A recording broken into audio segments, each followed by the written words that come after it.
In 2023, Netflix released a tennis documentary called Breakpoint. The show was decent, but to the players who were involved, it turned into something else, something like a nightmare, or how the social media called it, the Netflix curse. I think all the players would love to do it again, but after what happened, I'm not sure. Can you chalk it up to a interesting coincidence? But the Australian Open, it was like a horror movie.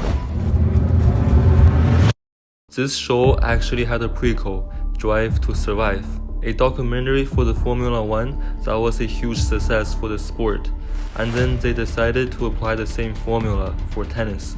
In the beginning of the 2023 season at the Australian Open, Netflix dropped the first 5 episodes.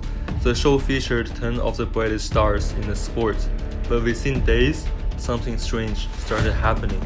It started when 3 of the players failed to even make it to the first round.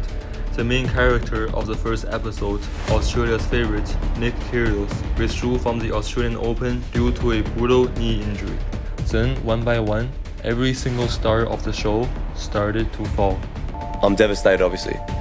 It won't interrupt his year tremendously, but I think we've made a sensible decision to withdraw from the Australian Open home slam. Australia's other star, Ajla Tomljanovic, also pulled out due to an injury that could have potentially affected her entire career trajectory. Ajla, obviously unfortunate news about the injury. Can you just talk us through the decision to pull out of the Australian Open? It sucks. I mean, this is the worst thing that really could have happened this year, and it did, so now I can just kind of take a moment. Right now, I have so much fear that it will never be the same. Then Paula Badosa pulled out. Even today, Badosa is still deeply affected by constant injuries that derailed her career.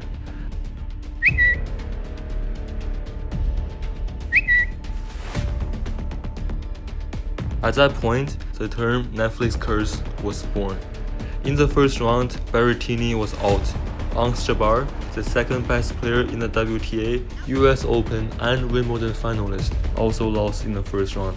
Taylor Fritz, the American number 1, lost to a player who was ranked 98th place below him. Casper Ruud, the world number 3, lost in the second round. Maria Sakkari, the world number 6, lost to someone who was ranked at 87. The last player from the show to lose was FAA, losing to the 71st ranked player. Just 2 days before his loss, he didn't believe the curse was real. Well, how about now? The quarterfinal hasn't even started, and it was over for all 10 players featured in the first 5 episodes. But every horror movie has a final survivor. In this horror movie, that might be Aryna Sabalenka.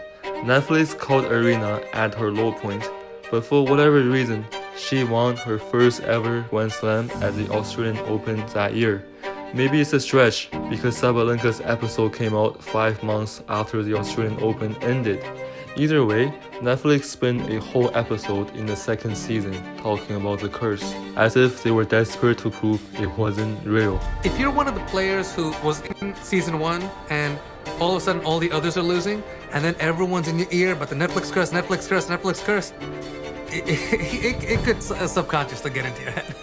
I guess everyone have their own opinions, but all the big names are now refusing to be featured in the show.